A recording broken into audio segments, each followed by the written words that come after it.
Hello, welcome to Full Tilt Throwback. I'm your host, Big Kris. Joining me today is the main man, Lou Nixon. Main man. I'm your main man. Been a while. It has been a while, hasn't it? So, Has been a while. just before we get started, point of the throwback is we'll just get people in that have been in Full Tilt Wrestling, talk about a little bit about themselves, about the matches and things like that, and just having a conversation. and other things as well once this is finished. Yeah. So we'll start at the beginning, so get all the bullshit questions out of the way. So when did you start wrestling? Oh, good question. Right, I'm going to have to wait this out. When was it? When did it was? Let's say, I haven't been doing it very long, to be honest. I think I've only been doing like 5 years, not including the lockdown year. I don't include that as a year of life. No, I don't include that. But maybe like 5 years now. Right. 4 years. So 4 years. Yeah. 4 or 5 years. So obviously before you come at wrestling, you've done like MMA and stuff like that. So when did you start MMA? Oh, I started MMA there young. That's like some of my earliest memories, like training. I feel like I've always done it since I left the room. No, but probably like 10. Like how old are you in like reception year one, like that age? And then I started with like kickboxing. Because I remember coming to your ma's house and you showed us a picture and you're like, I think you were 14 or something. Yeah, in a cage match. Oh, it was an MMA match. That was a rad story. So, do you know, remember Liquid Nightclub? Right, so it was in there, right? And it was like, you had to be over 18 to fight on the show. But I just wanted to fight MMA, and I was quite big for my age, and there was no one like my age who was fighting that. So I lied with my age. I was only 16. Right. And then I got there, and like the promoter found out I was only 16, and my dad was like, "You'll be fine," and I won. So yeah, it was all right. Well, like I say, when you showed us that picture, I didn't even think it was you at first because you've had a few punches to the face since then. So like, just a few. Amongst other things that age as well. Yeah. But so I mean, why did you decide to start wrestling? I've always loved wrestling as a kid, like watching wrestling and stuff. Like, I used to have all the action figures and that. Like, there's some of my earliest memories, like watching wrestling and stuff. And I never grew out of it really. And then I was waiting the doors with a wrestler who I don't think we should name. Fucking name him. Nah, I'm not going to name him. He's a cunt. All right, so if anyone wants to know who it is, slide in my DMs. So a wrestler that's a doorman and is a cunt. That's a lot of wrestling scene. There's a lot of doormen. Not in the northeast. All right, well, I'm a doorman, so. But no, well, it's not me. Were you working the doors in the last 5 years, 4 years? Yeah, it's not me, though, is it? No, it's not you. Well, you would know it was you. He said, "Oh, where'd you go?" Where I was like, "How do you even get into it?" And he was like, Rampage Browns coaches at Burtley Boxing Club. It was at Burtley Boxing Club at the time. Right. Started going there. I think I trained for less than a year before I got my first match because obviously the MMA helped. It's mostly footwork, isn't it? And like people who come into it like don't really have that. Like the typical person who wants to be a wrestler doesn't really have much of much footwork about them. Let's just say that. So obviously I did. I could roll it.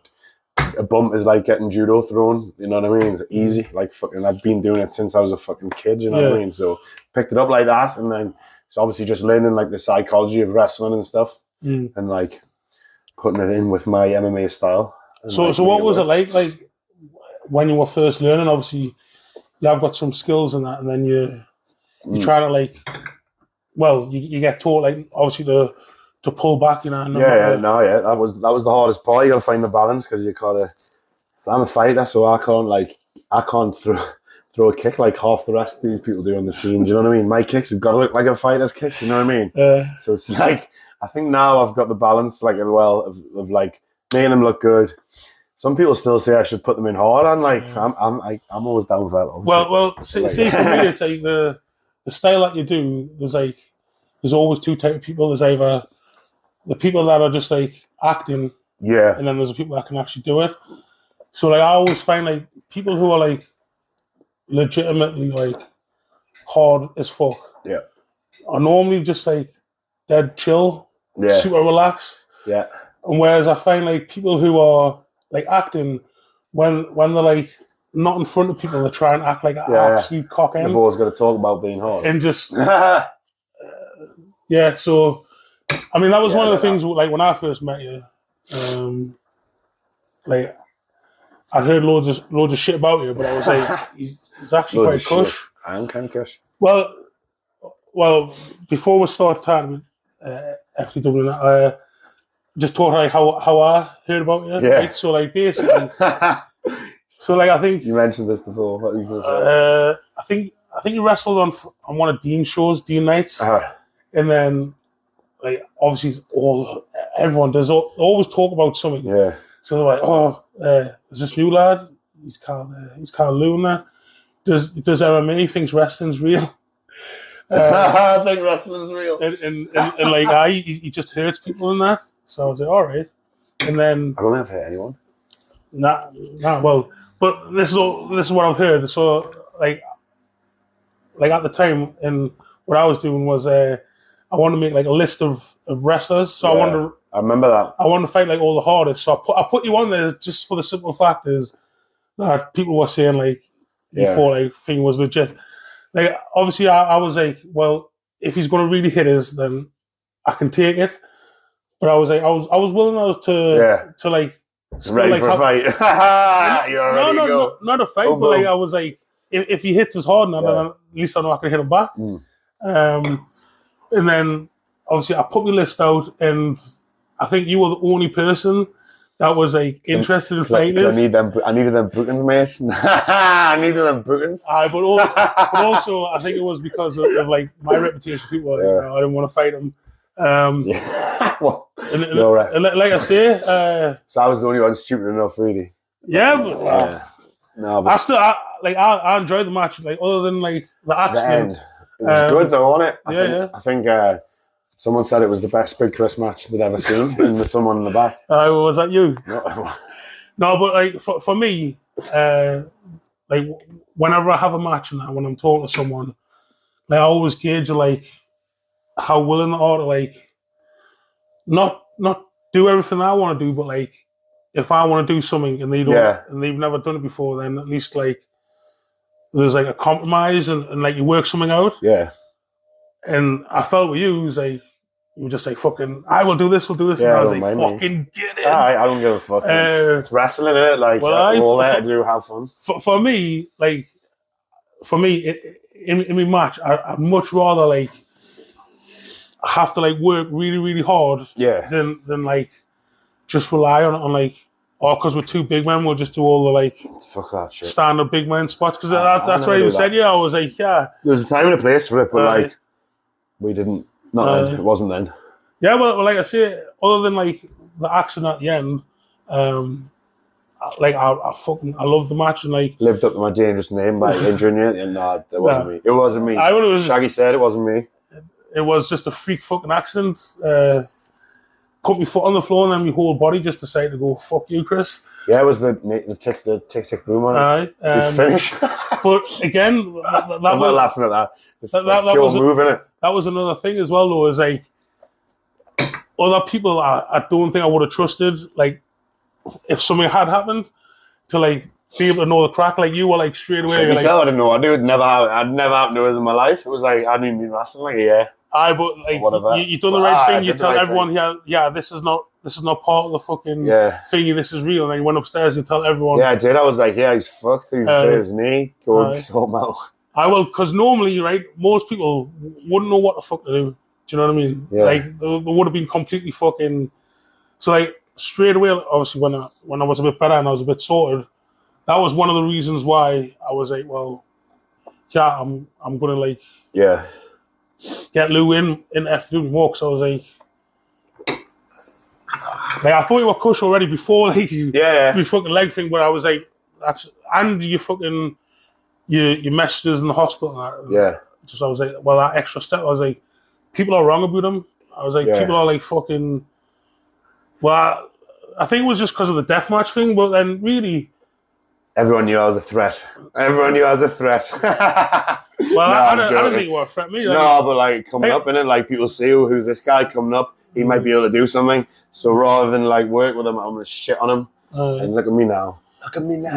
Well, like I said, I was like when I talked to you after. I think it was like a couple of weeks after. I said to you, I was like, I want to help you get like more bookings and stuff and get you out there. And like I said, one of the things that I haven't seen you done is promos. Yeah. So then I was like, we're going to do some promos, and you're like, I've never done a promo before in my life, No, Chris. I've never really done them. Yeah, with the roller skating. Yeah, and that was funny. That right? Well, I told my lass I was going to do this podcast. She was like, "Oh, who with?" I was like, "Oh, it's with one of my friends. He like runs Full Tilt Wrestling." And the first thing she said, "Is that the one you went roller skating with?" I was like, "Yeah." It's just funny how things like that stick with people, isn't it? Well, see, I mean, again, the whole point of them promos is like, because everyone was like, "Oh, Lou's like this fucking big dangerous guy." I was like, "Well, we need to dangerous Lou. we need to like." We need to show that that's not just who you are. Yeah. So I was like, right, how can we do it? So that's why I was just thinking of things that were like so far away. We did loads of mad stuff. We did we sang myself to the ring to Celine Dion. Exactly. It's all come back to me now. Well, see, look, everyone thought that was fake, but I like Celine Dion. You like Celine Dion. I love Celine Dion. So, and I mean it's a karaoke song.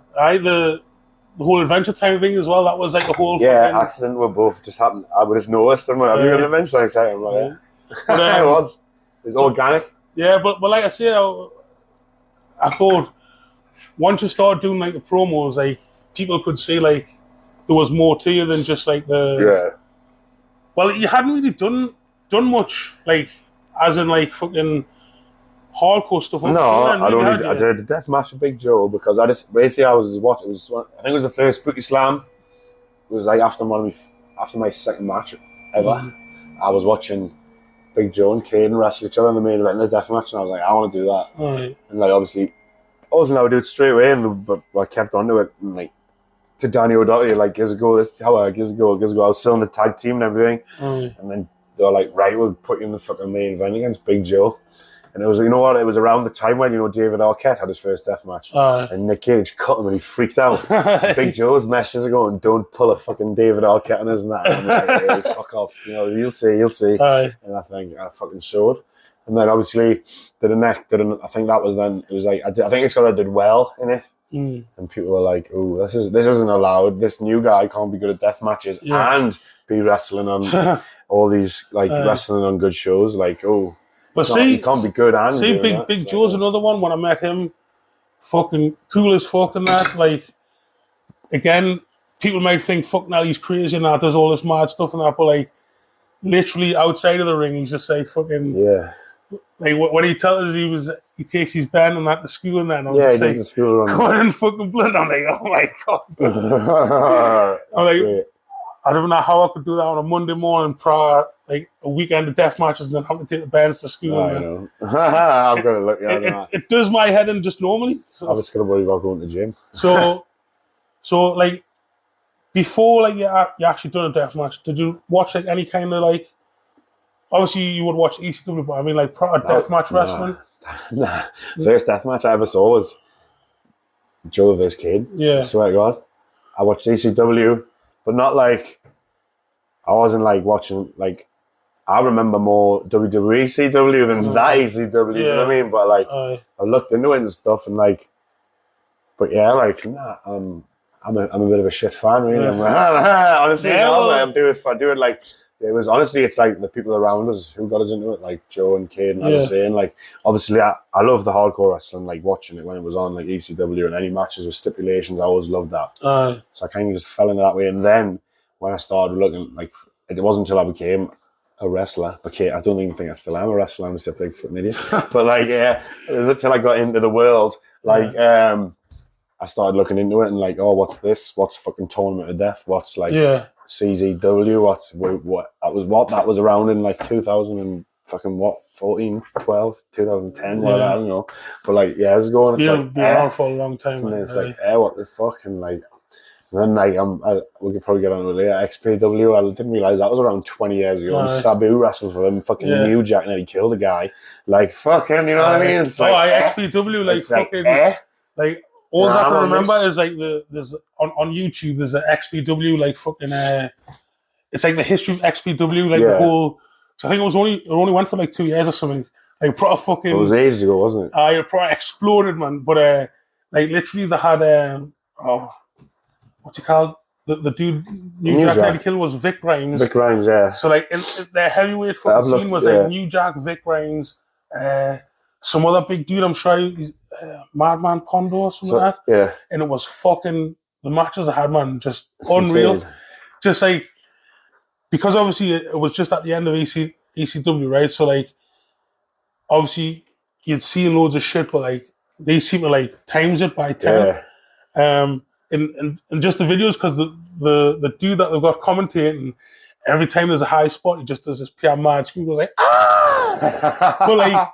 but like you think, so like in a match where there's like 20 big spots, he's done that like 20 times. So like some people like, well, obviously would get on your nerves a little bit. Like you try to watch it, and like, ah! But that's all he does, man. It's fucking. But like, that's amazing. I wouldn't get on my nerves. I think it's good. I like that. But like, it's like Joey Styles. It's definitely on YouTube. I think it's called like. He was called Chris Kloss or something like that. Some daft I'm gonna have to watch that. Like, but it's like the 6 of them, and it's like it just shows you like the best of XPW. I'm gonna watch that, mate. You made us forget what I was going to say there. Yeah, so like with hardcore wrestling, like obviously, I don't want to fucking blow smoke at us, but obviously you're tough enough from doing like MMA and that fighting, right? But exactly. How is the difference between like MMA and like having like a death match? Like what the toughness? Do you know what I mean? Yeah, I think it's like you've got to be tough for both, and like to do both. Do you know what I mean? Like death matches, like not everybody can go. Like not everybody, like not everyone can wrestle. Like that's full stop. But like not everybody wants to get into that side of wrestling where they're getting cut up, hit with glass. Some people would rather just do like the stuff you learn, your fucking wrist locks, boom, boom, boom, have a nice match. Yeah, that's it, and that's all they ever want to do, and that's fine. Like if you want to do that, like I do that. I love doing that. Like shit, like I love doing like MMA grappling style wrestling matches. Like that's a niche for me. Do you know what I mean? I love being able to do it. Yeah. But not many people want to get cut up. It's a proper niche. Not many people want to get hit with glass. And just the same, and not many people want to step in there and have a real fight. Yeah. MMA, boxing. Not many people want to get involved in a confrontation on the street. Do you know what I mean? Yeah. So I think you've got to have that little thing in you either way. You've got to know it could go wrong. You could get fucked up. But you're going to do it anyway, and that's the that's the fucked up thing, isn't it? Right. That's the link. You can do it anyway. So whether it's a fight, a death match, a street fight, whatever, so, you're going to do it. Like, you know you're going to get fucking hit, or the risk is there, and you just you can't allow it. You can't think. Do you know, like obviously when you have just a normal wrestling match, like the next day you're always in a little bit of pain. Oh yeah. Do you know what I mean? So like always. Fucking. So like you're never not in pain the next day. After a death match, like what the fuck do you do to like? So this weekend I wrestled for Rise in ICW. I had 3 fucking matches. 3 matches against like 3 of the best. John Wayne Murdoch on Friday, Akira on Saturday, and then Brandon Kirk on Sunday. Have you seen the picture of my back? My back's fucked. Well, like all 3 of them, I've seen stuff with that Brandon Kirk because he wrestles with his wife. Yeah, the Kirks and that. Yeah, they're really cool people. Like, and they're both really cool. Yeah. They're like the deathmatch wedding couple or something. Yeah, it's mad. I love it. Yeah. It's so good. It's so good. Like after that match, Casey was like, "I want to wrestle you, Lou." I was like, "Yeah, let's do it. I will." Like, but like I haven't been able to train properly. Like my back's fucked since I got back. Like not fucked in pain. Like I'm not injured.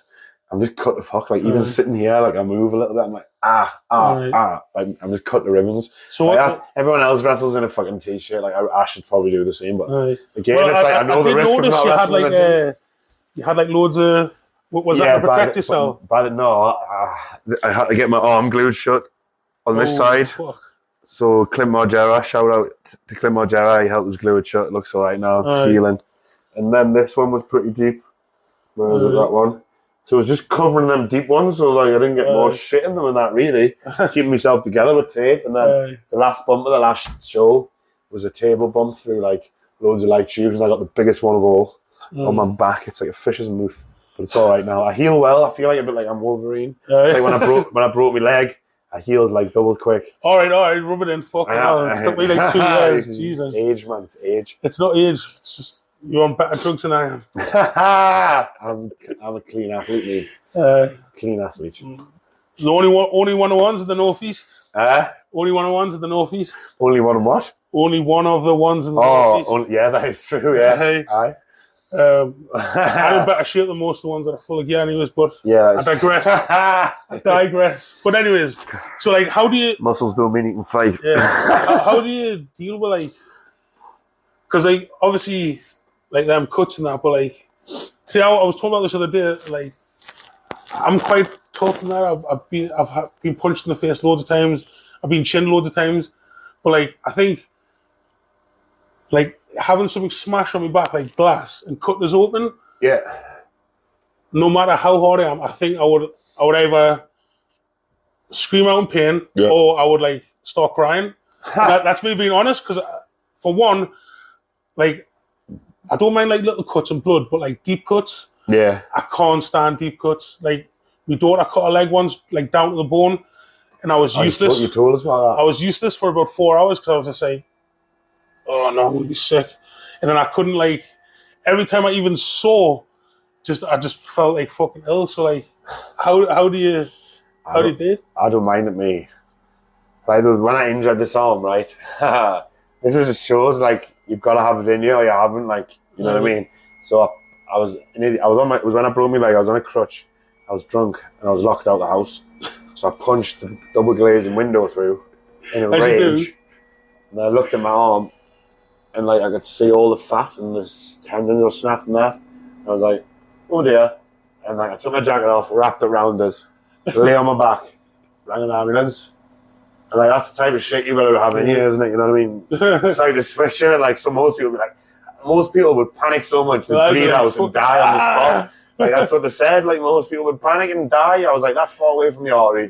Most people would bleed out and die because of the panic. I was like, alright. Just make a tourniquet. I'm just like, it's only a cut, like your body's heals well, like on its own, like that's what we're not made of glass. Like I know we get hit with glass, but we're not made of glass. Do you know what I mean? Like I feel like Nah, see, as long as you've got enough weed after, you get true, but like, heal yourself. Yeah, the amount of weed I smoke still would not fucking heal any. Nah. Like I don't mind doing like spots on the outside, like chair shots, stuff like that, but like, especially like the deathmatch style, like maybe I could do light tubes, but like some of stuff like that fucking that thing that they smack into the head. What's that called? The gusset. Oh no, like the little circle thing. No, it's like a square thing with spikes on it. The gussets. That's what I did at the weekend. What the fuck's that? The gusset plates. I mean, what the fuck is it? What the fuck is it? I don't know what they're used for. I'm sure they're used for keeping like blocks of concrete together. I took I took the gussets. I said, that's how I fucking ended up bleeding loads. I'll show you the picture. This was off the gussets. We'll get it. Well, obviously, you can't see this, so I'll have to. Yeah, I'm gonna have to do editing. I'm gonna have to. You're gonna have to edit it now. Oh no, the tunes are playing. Oh, that's even worse. Who shot you? Good job, it was a cool tune, right? Thank God we're so professional. We're professional. We'll flash this up on the screen. But that's off the gussets. So it's like it's all here and like that's like hard way. Like I've seen hard way. What was the one I've seen? It was like it looks like a Wolverine claw. Have you seen it? It's like a Wolverine claw and you hold it like that. I've seen that a few times on a deathmatch. I've not seen no Wolverine claw. I think it's kind of like a Corazon or something like that. But I've seen some kind of death matches, you know what I mean? Like, I wouldn't say like I'm a fan of it, but like, if it's something good, I'll watch it. You understand what I mean? Like, I won't watch it all. So I've seen some things. I suppose it's how it's done as well. Like, so me and Akira at the weekend, like Akira's like a hybrid fighter as well. Like, he's never fought, but he's like he like trains and that. Like, he's really, really good. And we told like a story of that really. Like, he was starting the match by like rolling about and that, like, and strikes and using our strikes and grappling in the deathmatch stuff, and like got a lot of good feedback. Like, it was a like different type of deathmatch, like that you wouldn't see anywhere. And like, I feel like that type of match could fit in on any card anywhere. You know what I mean? Like, have its place, because like it wasn't just crazy people hitting each other with weapons. It was a proper like two fighters who would kill each other at any moment, but just so happen to have access to weapons. Do you know what I mean? And that's what it is. Well, we've talked about this loads of times. Like, I don't mind, like, say it again, call them deathmatch spots. I wouldn't even call them like proper hardcore spots. Like, I think you can put them in matches, no problem. Yeah, of course. Like, as long as they've got like a rhyme and reason, do you know? But like, I think in deathmatch, it's like you can't just do one. Do you know what I mean? It has to be like loads. Do you know what I mean? Whereas if you built like one big spot, I don't think it would work as much. Yeah, I think. Did you ever see when Chris Jericho wrestled Nick Cage on AEW? And it was like, it wasn't. I don't think it was billed as a death match at all. I think it was just a no DQ match. But the sled elements to build it up, and like, I think it was like we did one light tube, and then that led into the finish, which was like through a plane of glass, and that was it. These were the death match spots, but everything else in between, that the pizza cut. I don't know if that barbed wire and shit, and they were bleeding. And I thought that was great. Like, that was on fucking weekly TV. Like, and it had its place, and I think people, like, it was great. Like, Like I said, I think it was like, it's like ECW back in the day. Like, that's like that. You know, they had a bit of everything. They had like the heavyweight guys killing each other, like boom boom, like, and then they had the proper hardcore guys, and they've got the Mexicans and the Japanese guys flying about and stuff. Do you know what I mean? It's like a little bit for everyone. You've got your technical wrestlers like that Dean Malenko and fucking all that shit. It's like a pizza, innit? Like all the different toppings, boom boom boom. Or like a SPG. It's all got its place. You know what I mean? Like that's it. Like, if I ever ran a wrestling show, I'd want it to be like ECW back in the day, like with a little bit of everything. Crazy that not knowing where anything's going on. No, I'm not that crazy. Or do you mean like a Paul Heyman and rob everyone? No. I just mean for the in-ring watching it. Like, yeah. No, ECW. Right, so let's talk a little bit more now about your time in FTW. Yes. So obviously your first match was unfortunately against me. But like I say, the match I kept as an FTW though, so it was important. Yeah, it was it was a good match. I've been in FTW a long time. Yeah, I'm like, fuck, that's mad, eh? I've been in a long time. Like, so yeah, I saw the fucking talent before you even saw it. I've got to be one of the only people who've been in like left standing, other than obviously you and Boogie. Pretty much, Bri. Yeah, he was there from was he there when I was going? No. Yeah. So like I would say So obviously that first the longest match, standing member of the modern era of FTW. Boom! That's something. Get that on when you decide to announce us for the next show. So, but no graphic. Yeah, I was the champ, and now I'm not the champ. I'm like, he's forgot about us. I've only announced one match. You know, everyone's got graphics now, haven't? No. Yours hasn't come out yet. Yours hasn't come out yet. Even is. Well, I'm waiting. I'm like, you only sent us your promo picture like 2 days ago. No, I didn't. You fucking did. No. Okay. I messaged you 2 weeks ago and you said I'll do it. No, I have sent you them. You done it the other day. The other fucking day. Come on. But anyways, I want me graphic. They look good. Yours does look good. Yeah, I'll show you. Actually, I can't show you. My phone's. You do everything. So, anyways, the first match, right? So you tell me, right? Like, what did you hear about me before the first match, and like, how did you? Were you nervous? No, I knew you're the booker. You're the booker man. Well, one of the booker men. I wasn't. I knew you were in. I knew you were in. I didn't really know much about you, to be honest. So I was still quite fresh. Right. If I knew about you, I probably wouldn't have took the match. No, I'm joking. I'm glad I did. I'm glad I did. And I got there. It was great. We went well. It was good. Yeah. So I mean, like obviously, when we like fucked, like, did you think like, shit, I didn't want to come back here? Or? No, it was sound. It was a freak accident, man. It wasn't anyone's fault. Well, I'm glad it wasn't my fault. Like, it's probably your fault, but it was your fault. Like, you injured yourself. So yeah, that was it. And then I was like, I thought everyone was sound. Yeah. And then I got invited back, didn't I? So obviously, that was it. We'll first try to the first thing we'll try to do was try to get this like Lou's underground. Oh yeah, the fight club. We had one match. Because obviously, was that my second match? Because I think after like a couple of weeks after we'd done that, it was on Raw. There was underground fighting on Raw. Yeah. So it was like Shane McMahon. So it was like, what the fuck's the point of this? Yeah, it was me and the no ropes match, and then that. That was the first plan. Yeah. So I mean, like. No, yeah, that didn't happen. So that never came or anything because of that shit. Well, I mean, it did get you about because I'm sure after that you got like a few different bookings at different places. Yeah, people were getting you like were booking you as this like underground fighter sort of type gimmick and that. Yeah. So I mean, when did you like start getting like bookings like outside of the Northeast? Was it like Rise brought us in pretty early. Like I remember Rise was my second ever match, but obviously like I was like a lower card fucking guy on the show, like not nothing like I am now. And I was in a tag team where it's like dribbling away, and really just doing bits. Like I don't think and then it just they kept. I'll come back next show. Like fucking hell, like Rise. I'm in the fucking main event scene like now. Like do you know what I mean? Like regular and like. So like wasn't the like plan? They weren't like. Oh, you're going to have 6 matches and then... Nah, it was just show to show with Rise. Like, it's the way it is for everyone, like show to show. Like, and I felt like I was always like pitching ideas and stuff. And like, that's kind of what I wrote, like, because I know I was in a tag team, I got brought in a tag team and like, it's really, I feel like, especially on this scene, it's hard to like make something as a team. You got to have your own niche or even like have a niche to go do on your own and then maybe team.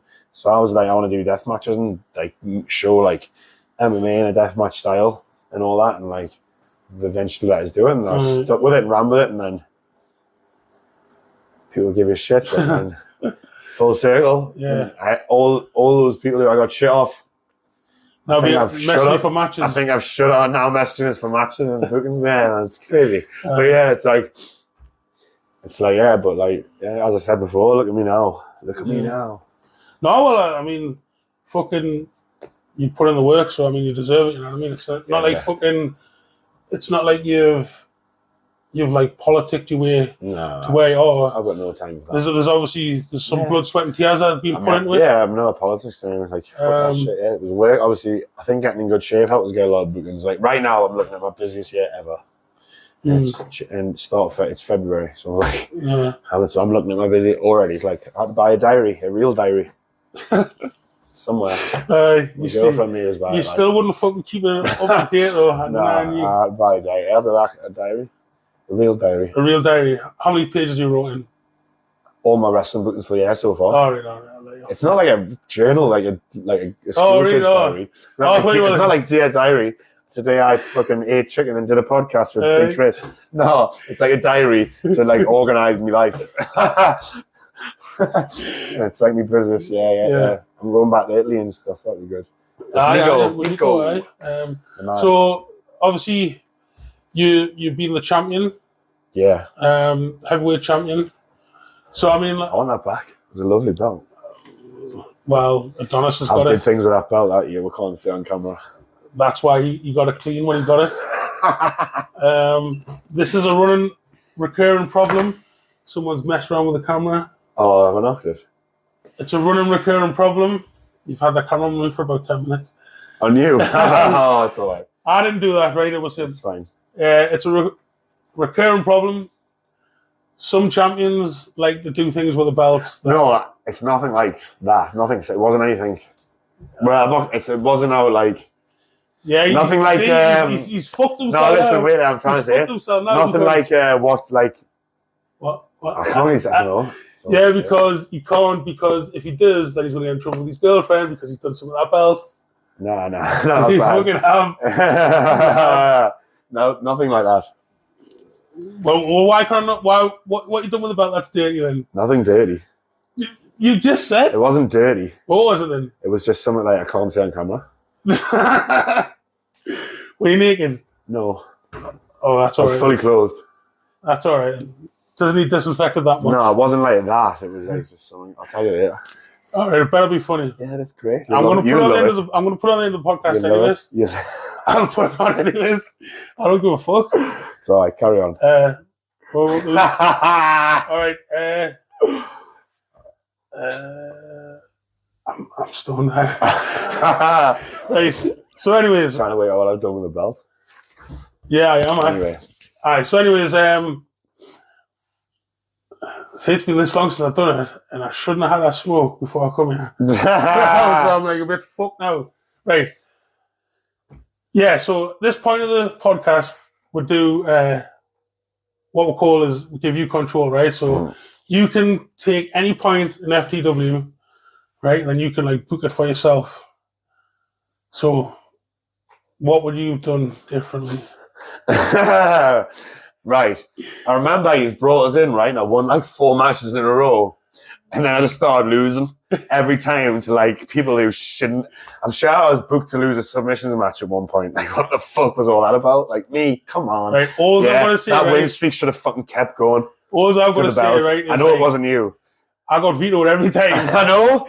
But like, come on. I know it wasn't your booking, but come on. What was the deal with that? 4 wins. Like, I mean, this guy like a killer, and then it's like lose against like fucking your take. What was he called? Naz. And then lost against all you guys. Like, what the fuck? And then it was like boom, boom, boom, boom, boom. Bottom of the pile.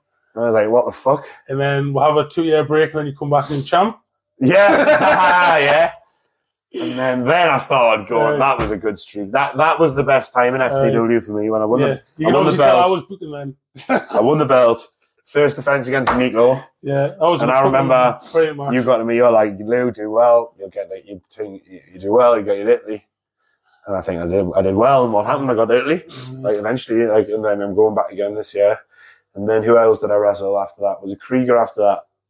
That was a good match. I enjoyed that. Yeah. See, I think for me, the better type of your matches is you need someone that's either on your level or above you. Yeah. Like, I think if someone's below you, like, you can obviously help them have a good match, but like, I think that's a waste of a match for you to like wrestle someone under you. Yeah, 100%. I think you more want like actual like fucking. Yeah, I need someone who like go push you.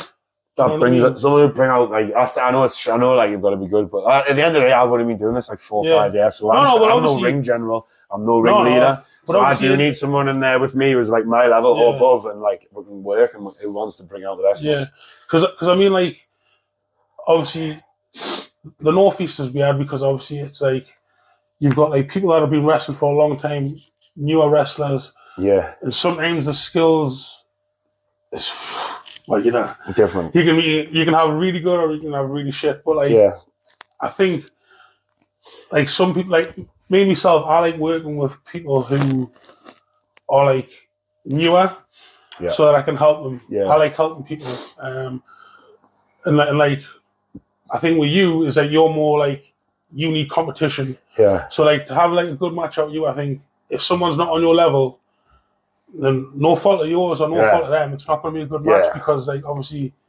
you're going to have to carry them a bit. Whereas if you have to like step out of your comfort zone, I think that's when we get like the better match from you. Yeah, like that. Yeah, I'm like, oh shit. Yeah, I'm trying to remember what's going on as I'm going out the curtain. Like that's when I have a good match. But like I also as well as like, I've seen how you've sort of like developed and like you've got like lots of different things. It's not just like you don't just do the same old spots all the time. I like to do the same fresh. old. So I've like obviously moves I've done since I started, but I try and mix it up. So I mean, like for you, what would you say is like your best finisher to do? I like my choke because it's when it's on, everyone knows it's done deal, and the hooks are in, it's done deal. No one gets out of it. Right. So I mean, like when it comes to like your matches, I mean, do you want to be doing like death matches for like the rest of your career, or like are you want to do for a little bit and then do something else, or no, I think do you want to go pro, like actual get onto TV?